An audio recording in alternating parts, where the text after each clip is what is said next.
You're listening to this episode on Spotify, Apple Podcasts, or YouTube. Hit that subscribe button and leave us a comment. It would greatly benefit the show. Yeah, I went to Wuthering Heights last night with Kirk. Oh, how was that? Not romantic at all. Well, It's not a romantic story. I thought it was. I seriously thought it was. I mean, I understand where you'd get that idea. Yeah. from the marketing. Well, also from, I feel like crazy people will tell you it's a romantic story, but I feel like it's never been a romantic story. We got to talk about a lot of like specific things to you, but my wife and I have been having this like debate that I think you'll love, which is, isn't it like the 1850s when we developed the concept of romantic love, or at least the language around it that we can like trace back to in our recorded history? Oh, that's more than I know. Oh, well, I heard this recently, like it's like because the concept of falling in love for romance didn't exist prior to, A certain point. Yeah, correct. Yeah, and like the fact that this woman is in love with somebody and that's burdening her when it would be economically more viable to marry this other guy. And like, when does Mr. Darcy in Pride and Prejudice take place? Is that the late 1800s or the early 1900s? That sounds real. I'm not a Jane Austen Yeah, girl. I wouldn't know either. That That was a far more romantic movie than Wuthering Heights. It is a romantic movie, yeah, for sure. I saw 10 Things I Hate About You. I understand. All right. Jane Austen. Is that That the was one? Shakespeare. Damn it! Oh, that's Yeah, Taming of the come Shrew. on, man. Taming of the Shrew. Shoot! Darn. Is there a Pride and Prejudice modernization? I mean, there has to be. There's Pride, Prejudice, and Zombies. There's but a it's something Sense and else. Sensibility one called, oh God, From Prada to Nada or something. Oh, I heard of that. Yeah, but I don't know if there's a Pride and Prejudice one besides Pride, Prejudice, and Zombies. Sure, yeah. Wait, again, we're here for you, but Gwyneth Paltrow in a movie that's... Emma. Is that Jane Austen or is that Shakespeare? I think so, yeah. No, I think that's Jane Austen. I mean, isn't it kind of woke of me, Vanessa, to conflate a woman's work with a man's work? Because Shakespeare, Billy, being a man, and Jane Austen being a woman, obviously 200 years apart, but... I think you're equally bringing up genders when you discuss the classics, and that's wonderful.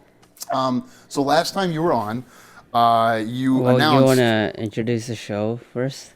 Oh, yeah, because this is the interview, so Yeah. I do that. And then Yeah, you ask you the do first that, question. yeah. He's teaching me the show as we do it. I love it. Welcome to Movie Baiters with the Farx brothers. I'm Kyle. I'm Kirk. I'm Nick. You know who you are. And Yeah, I'm we're always here wondering. with, I believe you say artist, and then you say filmmaker, and then you say theater director? I think it's You're multi-hyphenates. Artist, film director, theater maker, maybe. Although I have a new one this week. This week we feel human. Oh, We feel editor, because that's most of what I'm doing right now. And we feel artist third. When you say we, am I supposed to use she, they pronouns with you now? No. Or, okay, I want to make sure. That's just passive speech patterns I pick up when I'm stressed out.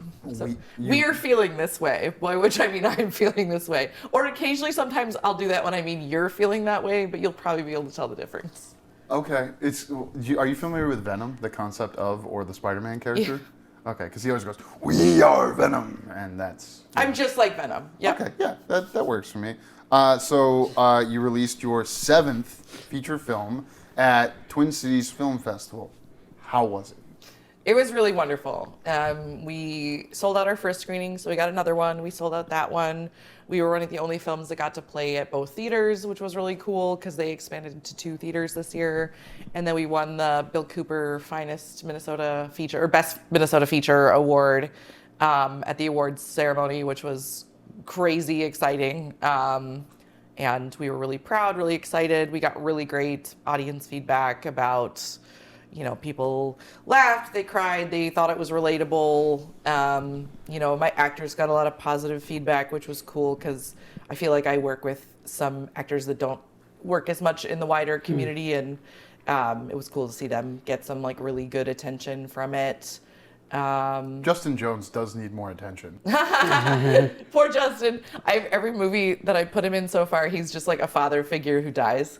And then always sees it at Twin Cities Film Festival, and I was like, that was great. And he's like, maybe next time I'll have a bigger part in your movie. I'm like, maybe you'll just be a father figure who dies again. Have your father and Justin ever met? Or been in the same room? No. Okay. Dang. I would like this to happen for my own entertainment. Okay. I've been able to orchestrate this with guests before and their parents when they told. Well, you're in a similar pattern to a guest that was on whose movie was premiering, or excuse me, not premiering, having its first official private screening. Yeah. And they told us that the person's dad was going to be there and wasn't going to like it. I was so excited to see the dad. Oh yeah, you're talking about Wet Paper Bag. I listened to that episode. Oh, cool. Thanks. It's nice when guests are on the show who understand the show. Yeah. So let's start a fight. Edina, the Edina Theater or the St. Louis Park Theater, which is better for TCFF screenings? Wow. Theaters, see, but it's like tied in. What's the other one?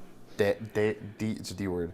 The one company owns two different brands and makes them compete against each other to sell more. I thought it was like Tide and Gain. Yeah, Tide and Gain. The same company owns them. Isn't it Procter and Gamble owns them both? And then they make them compete. So TCFF. Yeah, well, who cares? Maybe Edina. Why? Have you been to their like gold room on the second level? Many times. It's just like so cool. Like I think like film festival, you're there to like celebrate and feel cool and feel important, and I feel like there's nothing quite like a gold room with a bar to make you feel really cool. And the theater's really I nice couldn't agree there. more. Thank you, Vanessa. Very much powers. Maximum powers. What Edina location? It was Edina Man. It is the Edina Man. So it's owned by the Man Theater chain, but it's this nice local theater. Yeah, and I think like this year maybe it was just for me, anytime something screens for the first time, I'm just like so anxious. Like I can't really have fun. I feel like I like throw a drink back and then like persevere. And our second screening was at Edina, so I just felt more relaxed going into it. And then like a few of us went to like a wine bar afterwards, and maybe that's not fair to the St. Louis Park Theater because it's great and it's big and it's more than one thing can screen at a time, but I feel like my experience was just a little more relaxed at the Edina Theater. This is the debate portion of the show. If I had to debate you, what I was going to do is I have better memories of the St. Louis Park one from seeing more movies there than the Edina one, but they're both nice. Great job, TCFF. Right. So let's talk festivals. We're not doing a second take. Let's talk festival strategy. What is your festival strategy? Like you said something interesting to me. Like festivals are a chance to celebrate and that sort of thing. I used to think festivals were that, but then Nick never shows up. So like, what are we celebrating? What are the biggest? Why does Nick? Hold on. Why does Nick have to show? Yeah, but let's make it about. If he never celebrates his work, how is he going to understand? Let's put Nick on the hot seat. Why does Nick have to be there so that we can celebrate? The whole team, like, do you notice when members of your team aren't there? Yeah, it's definitely more fun when everyone is there. I mean, we had our AD came in from Chicago and our wardrobe person came in from Georgia, and like they all got to be there. It's definitely fun to celebrate with everybody. For both screenings? Or the first one? Just for the first one. Yeah. I think the first screening of something is that celebration that, we did it. I think after that, gosh, it's so hard. Like, why are you paying money for your film to screen somewhere that you might go to, that you might not go to? I think that comes back to like, well, why did we make the movie? For people to see it. So it's like cool to know, even like it's screening in Vegas in 2 weeks or something. I can't go to that one, but it's cool to know that it's like gonna screen in Vegas, and it screened in Chicago and we couldn't go to that one, but it's like cool to know that it screened in Chicago and that people are like seeing it. And then also like I have had the experience of a film getting picked up for distribution from festivals, although we're in talks with a distribution place for Silly Little Wounds right now. So like that's less something that we need, but more like I made it so that people would see it. So if we can go and see people see it and be part of that experience, it's great. But just knowing that it's someplace getting seen by people, to me, is sort of like that's the point of making the movie, and then that's the point of festivals. So from a business perspective, one of the reasons to do festivals for somebody, that's considering it would be you could find distributors through festivals, but has that's been your experience only the one time or multiple times? It's been a strategy you've had before? I don't know. So with I have made 7 features. Only 4 of them were like at a level where they went to festivals and stuff like that. And so it's like 1 out of 4 got picked up for distribution at a festival. And I actually didn't even know that was possible at that time. That was just a festival or a film that was like going around. And I got an email from this company and they were like, we saw your film at this thing and we'd like to distribute it, which was wild. And I know that that's pretty rare. So I think it's like, yeah, that might happen. But I know that that's like not common. Have you gone into black on any of these? No. All right. I mean, Mandy June Turpin told me once that like 0.002%, it's some ridiculous number, actually make it there. But I have like tracker sheets for the ones that like I'm responsible for, and I think one of them is like 10% paid back, and one of them is like 7% paid back or something. Whoa. So it's Okay. not a lot. It's not a lot.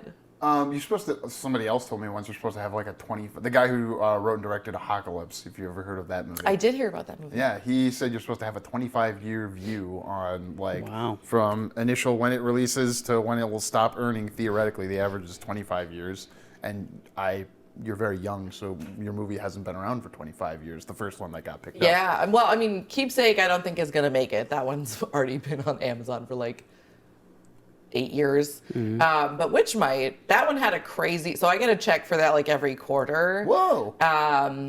Well, Keepsake is like every month, but like sometimes it's like $1. But Witch, I get a check every quarter, and I think at its lowest, it's been like $40. And just totally randomly, last year we had a quarter that was like a $500 quarter. Hell yeah. And I have no idea. Like, I have no idea. Like a couple people like asked me about it, and they're like, "Did it go viral somewhere?" I'm like, "I have no idea." Well, So- and like people that we all know locally there's almost no one local who can make a full-time job making narrative features, and Yeah. then so even like the lucky directors making a movie every 2 or 3 years. Yeah. You can't sustain yourself without something else. Oh, for sure. And what's your other thing? The other thing that I do. Yeah, you have we were talking before we went on the air. We're not Yeah, supposed to do I'm a that. full-time editor at Captivate Media and Consulting. Oh, and you don't have a separation between your W-2 and your like I do. I have a separation. Oh, I do. Yeah, Oh. so I have a W-2 for my day job, and then I still have my LLC for other film work. Yeah. I meant in that you are not two different people. You're talking to Kyle Farx right now. You may Oh. know another person that exists who has that W-2 job. That's a completely separate person than is right here right now. So that person's not responsible for what this character says. Oh no, I'm me all the time. It's lovely, isn't it? It is. I'm lucky I have a workplace that I can do that. It's weird to work like in video and have my coworkers think it's cool that I make movies, because I'm like, you could also make movies. Like, in fact, I don't do camera, I don't do like sound.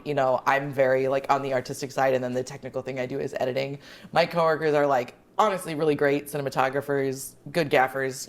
When they have the time. We don't always have the time at our job to do these like elaborate setups, but they're like, wow, you make movies. And I'm like, you could literally make a movie probably better than I could if like someone just gave us a camera and a light and was like, go. So Maybe it's that's an interesting, what do you think holds them back? I have ideas in my head, but I don't know. time, organization, that's what comes to my mind first. Yeah, I mean, I think some of that maybe, but they seem like pretty driven people. I think there's a perception of a barrier there, even with modern technology. I think there's a perception of a barrier of like, you don't just like make a film.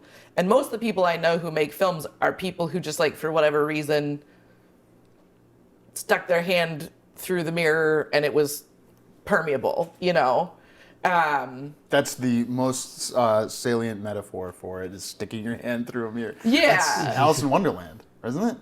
Through the Looking Glass. I mean, sorry. it's like multiple. Yeah, through the Looking Glass is probably the origin of that metaphor, but I feel like it's an image you see a lot. Is like, this is a force field. No, it's not. Right. Well, it's like the Matrix, when you're like, oh, I've taken the red pill or the blue pill. You've taken the red pill, and you believe you can make the movie. You see the Matrix. Yeah. Yeah. That's a compliment. But Thank you. Is it? no, well, I don't know. I don't remember which one was the actual pill that he takes to get out of the Matrix.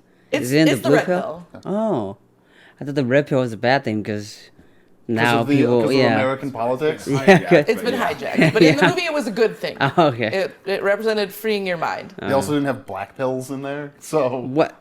because What I is it? assume black pill comes from, unless it's like something with like DARPA and here's your cyanide pill? cap. If you get caught, take the black pill. I hope that's not the case. It's what I I think don't about think most it of my was, time. but Taking cyanide capsules. No, I mean, your partner is like a spook, so Whoa, Tristan. what? I always tell What's him that that when mean? I assume he's a spy, right? Navy guy. Oh God, no, he does IT. Yeah, but Yeah. that's the perfect type of spy for today's world. doing IT work.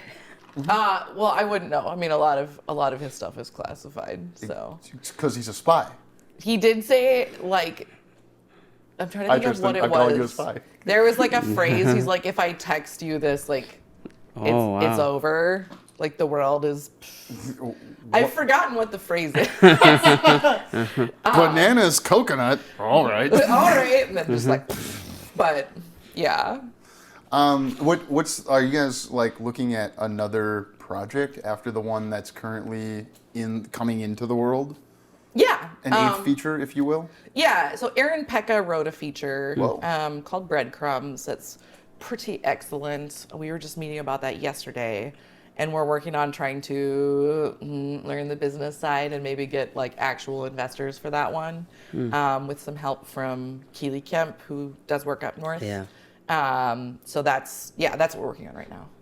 Are you comfortable saying like a log line or something for it? Oh, I'm so bad at log lines. It's a mystery. There's a girl, a young artist who it like appears she's committed suicide, but her like spirit is like possessing her old boss and trying to like paint clues to solve her own murder. I like that. It's cool. It's genre. Yeah. It could be darker than it is. Erin does a really great job of balancing humor and like character moments with kind of, and then she's a really good mystery writer. She's written, a mystery novel. So I think that the mystery itself is really satisfying, and I think it would be a good candidate for filming up north and getting some of those tax incentives. I think it's kind of a crowd pleaser. It's a fun script. So yeah, that's kind of where we're headed right now. And she just did, right as we talked about in the earlier debate everyone has already seen, did writing contributions and starred in Silly Little Wounds. Yeah. And you've directed things she's written before. What's the name of the one? Peanut Butter and Jelly was Peanut like Butter and Jelly. the big one. Yeah. But you've done more. What are the other ones of hers? that Familiar and then Puppy Love. Familiar and Puppy. Oh, she wrote Puppy Love. She wrote Puppy Love, yep, and she stars in that as well. Okay. It's a dog one though, right? It is, You yeah. see humans in yours? You do. So it is about a doggy daycare / dance studio. Uh-huh. And Erin plays the lead, the head instructor. So she kind of ballets about the whole time. And the plot is basically that her boyfriend comes to try to propose to her, and he has a cupcake with a ring in it, and the dogs get the cupcake and they eat it. They have to figure out which one ate the ring. That's great. It's cute. It's fun. There's something that propels me to the end of that I can tell in there. That's what I'm looking for in pretty much any story. Yeah. The woman's dead. How did she die? Her boss is painting. I get it. Yeah. That's all I need. And then Salt Circles was about an abortion where they had to summon the devil. Is that what it was? A demon. A yeah. demon, excuse me, It's two teenage girls in a kind of an alternate reality where abortion is banned like all across the United States. And yeah, so one of them gets pregnant and the other one proposes that they summon a demon, a wish-granting demon to rid them of the situation. I want to jump back to where you were talking about the business, finding investors, and this distributor conversation you mentioned.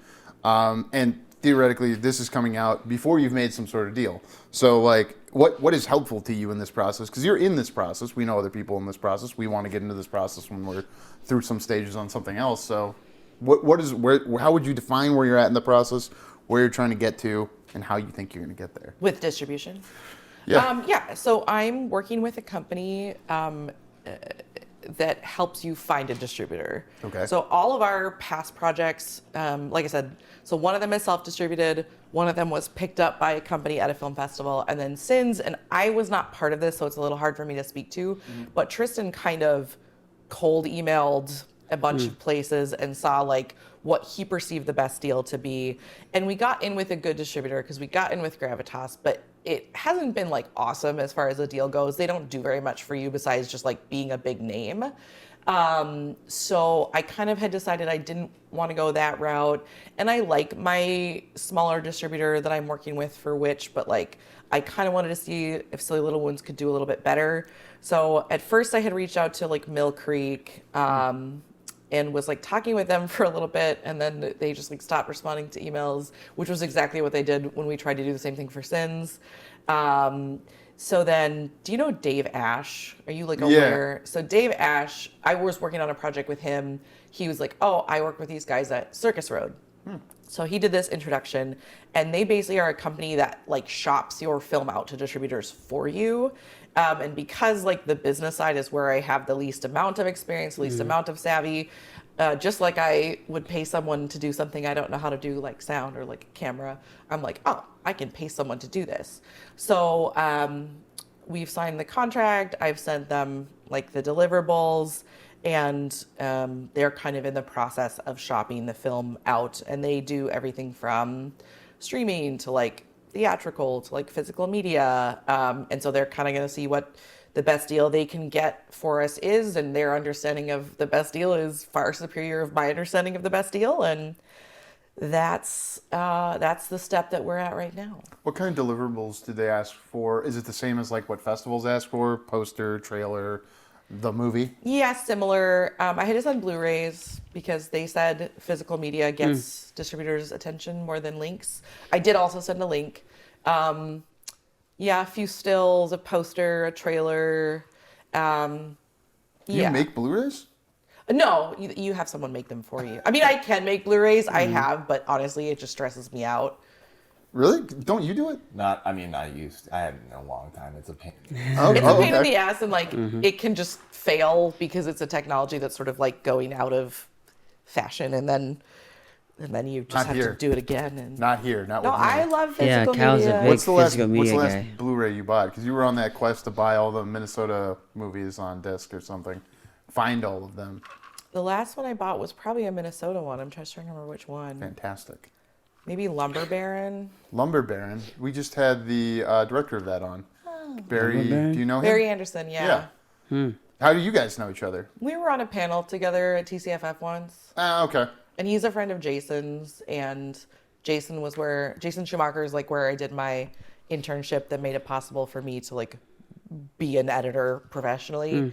And I worked a little bit on trying to resurrect like a really old movie of Barry's that I don't think ever got resurrected through that internship. What was the internship? Where was that? When was that? It was just when I was at MCTC, like when I was still there, you had to do 40 hours of internship, but you had to find it yourself. Oh, okay. And he was there just before you, because you were back there 2011, 2014 or something? I was 2014 to 2016. Okay, so yeah, you were 20... I finished in 2011, finally. But yeah, I remember like that sucked that you had to go and find it yourself. Yeah, but I had been like on the lookout, and I saw this guy, Jason, posting, who seemed to be doing like what I wanted to do, which was editing for money and then doing his own projects. And so... Oh, Schumacher? Yeah. Okay. So I was like, hey. You interned for Jason Schumacher? Yeah, and he's the one who taught me like A-roll, B-roll editing. He's the one who taught me like client billing, like all that stuff. I mean, like, yeah, he is the reason that I have the job that I have entirely. What did you learn about client billing? Just like how to bill hours as a freelancer. Like, this is a thing that I rant about a lot. So I went to theater school, and then I went to film school. Some backup, right? And in neither institution did they teach us anything about business. Like about, and especially because a lot of theater artists and a lot of film artists go to become like freelancers, or they kind of cobble together a job through gig work, and like no one teaches you how to track your hours, what you should charge, what you should bill for, what you should not bill for, how to any of that stuff. And Jason taught me that, along with, like I said, A-roll, B-roll editing, and just like kind of commercial workflow. And also they don't do any ethics classes in theater or film, and I think that they should. Well, like, to me, hey, this job should cost I'm going to give you my theory on time and money for time. Yeah. I don't believe in it because paying somebody $50 an hour to even a lawyer. Let's just use lawyers because they had to go through school, they had to go through another school, and they're kind of a commodity.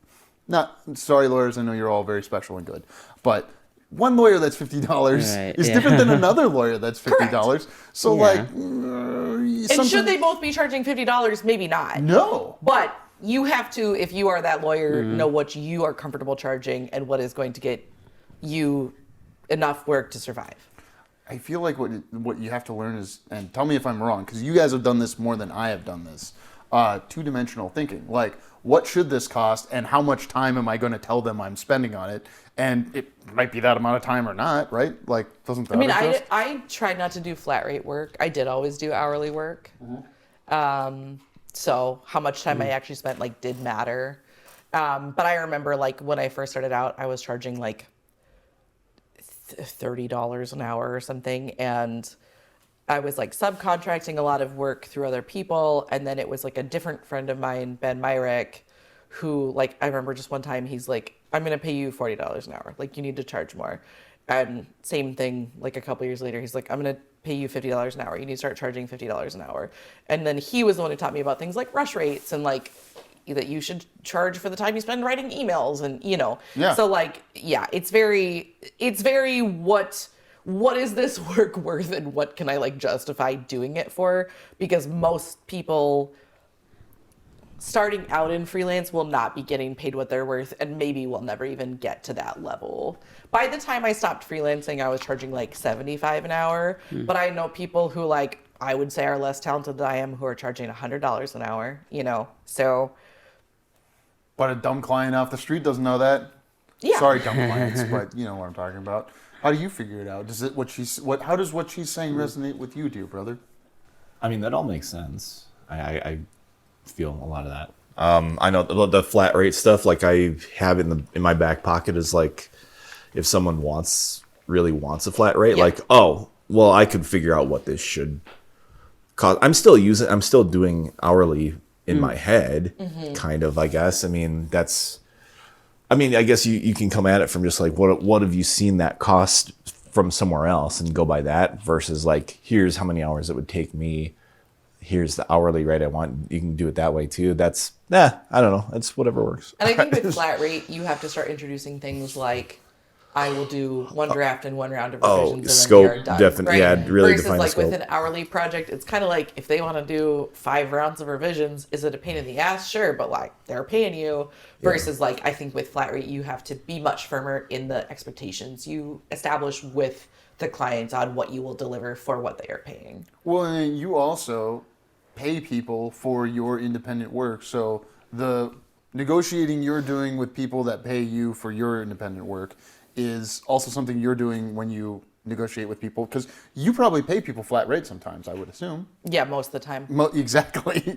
Because I was in my head, I was just wait a second, we mostly pay flat rate. And, that we try to keep the days short, but you could run 2 hours long. You don't know. Something went wrong. The shoot went over. But you paid everyone agreed to a flat rate. And well, and I think that then at your job or your responsibility, if you've gotten everyone to agree to a flat rate, is to be as respectful of their time as you can. 100%. And I think that as long as you make that clear as a value, most people respect that.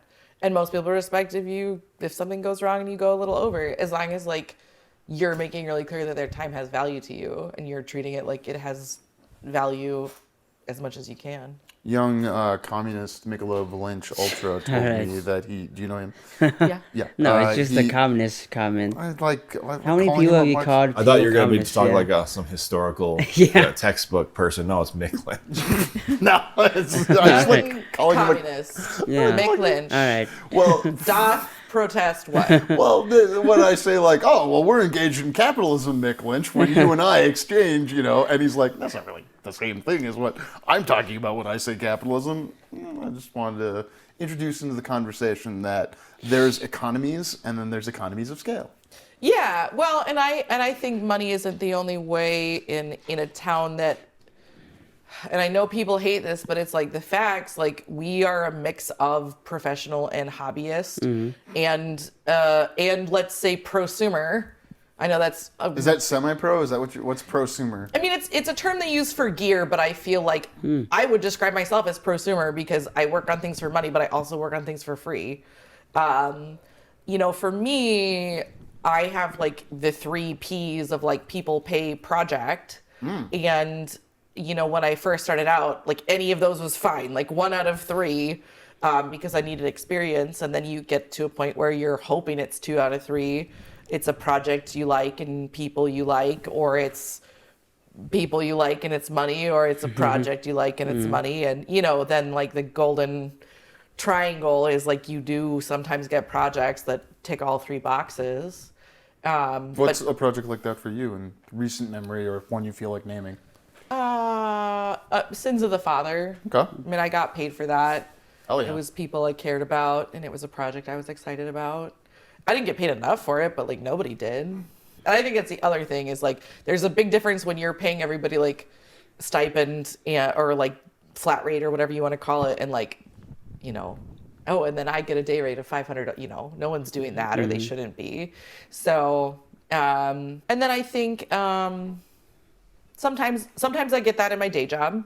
There's sometimes projects that are really cool that we're working on. Some of them are a little more kind of standard, cut and dry, and some of them are really cool, and I have good coworkers. So yeah, I mean, I think that that's like also though that in some ways stopped being as big a part of the conversation when I stepped away from freelancing, or like I don't freelance as much.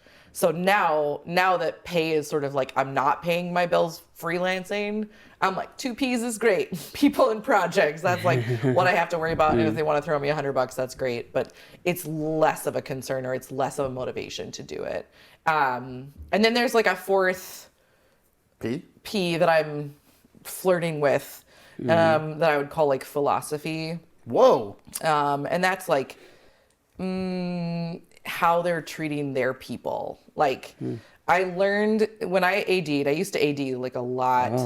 And part of the reason I would get hired is I could get extras to show up. And it's because I treat extras with a lot of respect, and like they're very important because they are. Because if they're needed on a project, they're enhancing it by being there. And on my sets, I treat extras with a lot of respect. And then when I'm an AD on someone else's set, I treat extras with a lot of respect. And there was a project I was going to be hired onto that had the 3 Ps. It was a cool project. It was a person I liked. It was going to pay me. And they were like, yeah, you're the AD, and we need to get this many people to show up, and we're not going to feed them, and we're going to have them there for like 8 hours, and they're going to provide their own wardrobe. And I was just like, no, like you want my name on this project so that these people will show up, but then you're not going to treat them in a way that like I philosophically resonate with. And so then I turned it down because I didn't want to be there treating people badly. That seems like a super P. It is maybe, but I think it's It can overarch the others. But I think it's something you get from a place of privilege, because I think while you're just like trying to get your feet under you, you just have to sort of take work as it comes, which is one of the things I didn't like about freelancing. And I think to be able to say no to a project on principle, maybe that's a better word for it, is like something you earn with privilege. You earn with having your bills paid. You earn with not having this be the primary way that you're making money.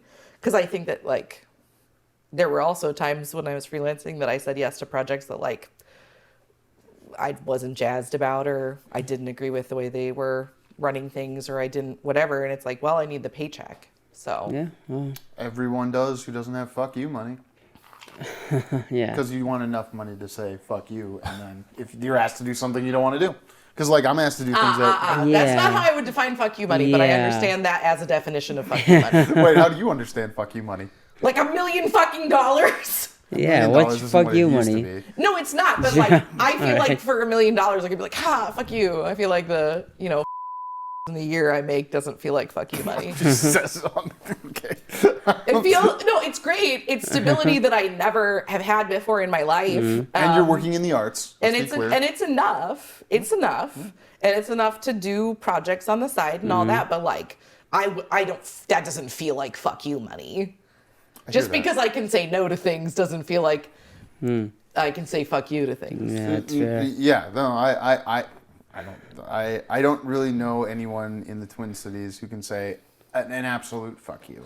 I mean, Because, there's situations in which I would say fuck you. of course. But I might regret it later. I hear that. I do want to cover the AI thing at your work. You're on the AI committee, and you have Yeah. lots of thoughts on the ethics of AI. And I was going to talk about the state of the state, but I don't care. I want to talk about AI since that's going to take over the Sure. world. What does your AI committee make you do? I mean, so we, as a video production house right now, like found ourselves leaning into AI tools, and there's some great tools. You know, there's some really great audio repair stuff out there. There's some updates to masking in Premiere that are great. There's some updates to, grain reduction and like all this stuff, and that's great. And I think that like most people can make peace with those tools that like could be a menial task that make your life better or easier. But then we start bumping into like generative AI, right?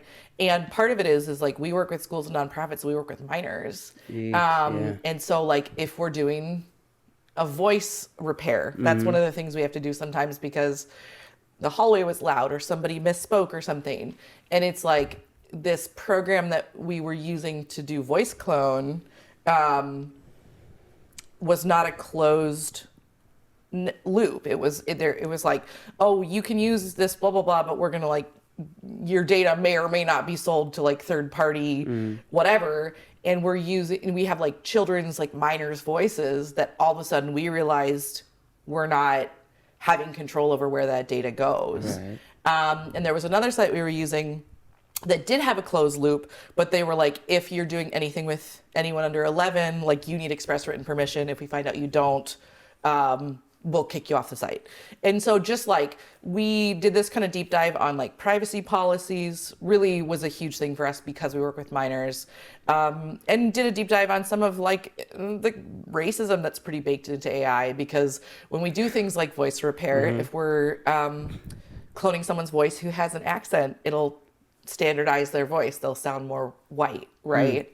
Wow. And so we did a little like, are there sites that do voice clone that like don't do that kind of like vocal repair? Our marketing team would use AI to like help them clean up project briefs and stuff, and finding out like, am I putting client sensitive information into this project brief and it's again going out into the ether. So our research had a lot to do with like which of these are closed loops, which of these are like, because a lot of AI programs are just like, we're going to take what you do and we're going to use it to make our AI program better. Yeah. And that means that your information isn't a closed loop. You can feel that that's ethical or not, but at least there's not like an access to this information that you're not in control of. And then we kind of did some testing of like, how much faster, how much better does any of this actually make anything? We tried to reduce the number of tools we were using instead of just like this site, this site, this site, this site. It's like, okay, we have this short list of, you can go here for this, you can go here for that, you can go here for this.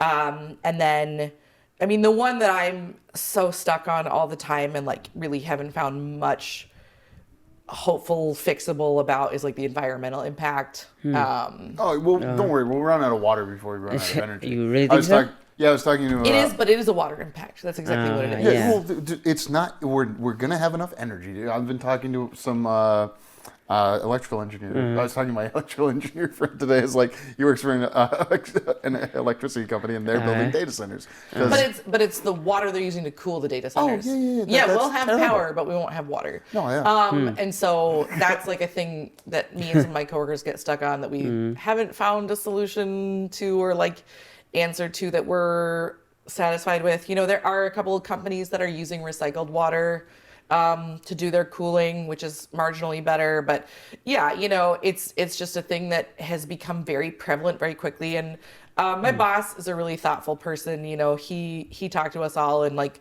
first of all, made very clear that like job security is one of the things that's really central to our business, which I'm really lucky for. And that any of these tools we're examining are not in the interest of like human replacement, but that these are tools that like our clients have access to. And, if we don't have a way to sort of keep up with this like curve, we could just get left behind completely as a business. And I understand that as well. So I think he's trying to do a really admirable job of kind of this balancing act of valuing human input. You know, our work is really a human storytelling business. The work we do are like almost mini doc style.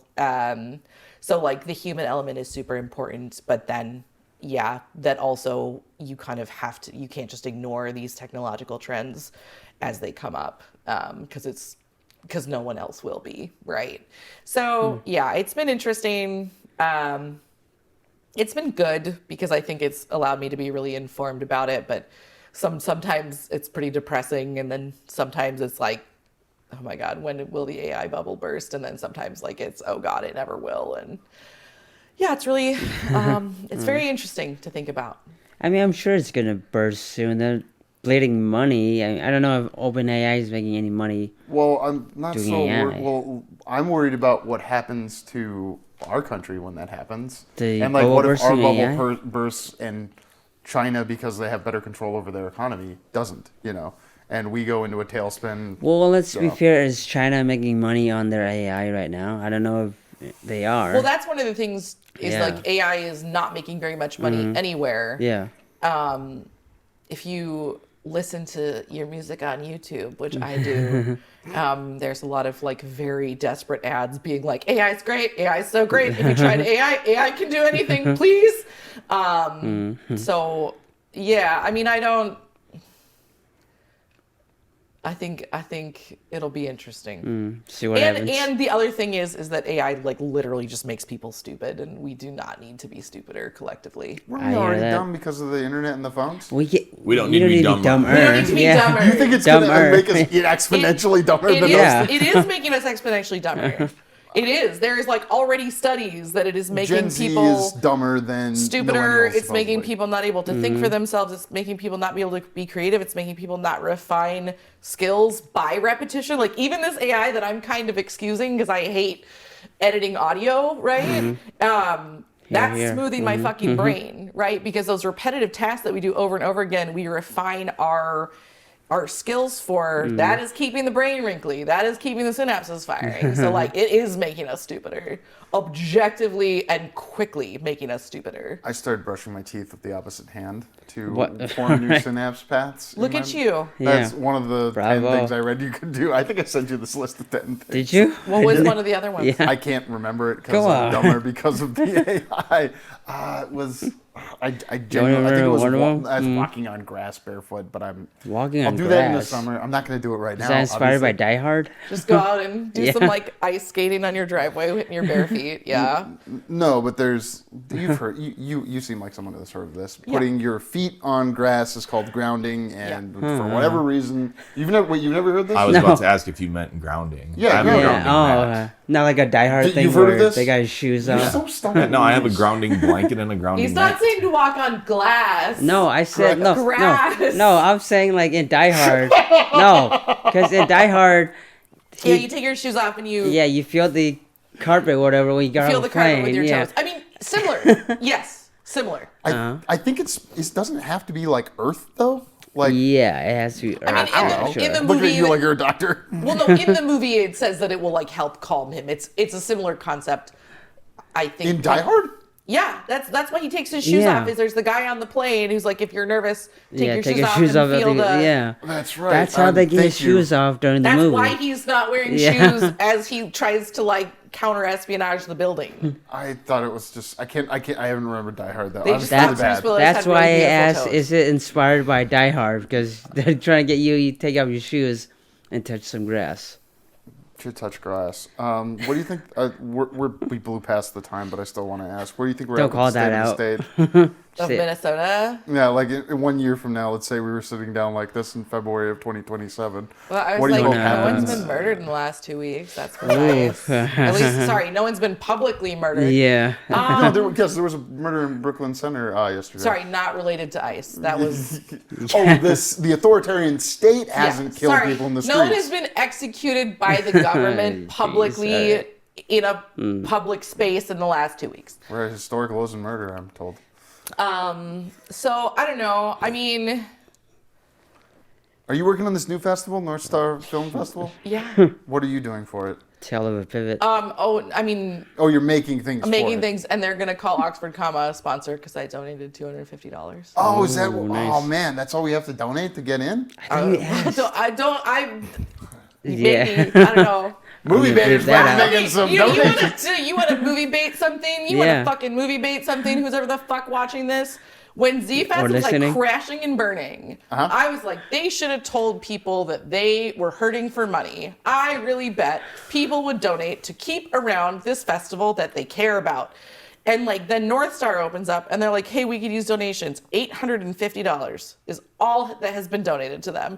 And I'm like, well, clearly I overestimated how much our community values this. And I get that we're already paying to be a part of it. And I get that that sucks. But like, we're in a place where like arts, state of the state, arts organizations, grants are just like crumbling and closing at an alarming rate. And if you love an art thing, now's the time to throw some money at it because it might not be here next year. That's what I said. What I think we need to get across to the normies is that they can participate and be patrons of the arts. They don't have to read the New York Times or, Yes. use a butt plug to.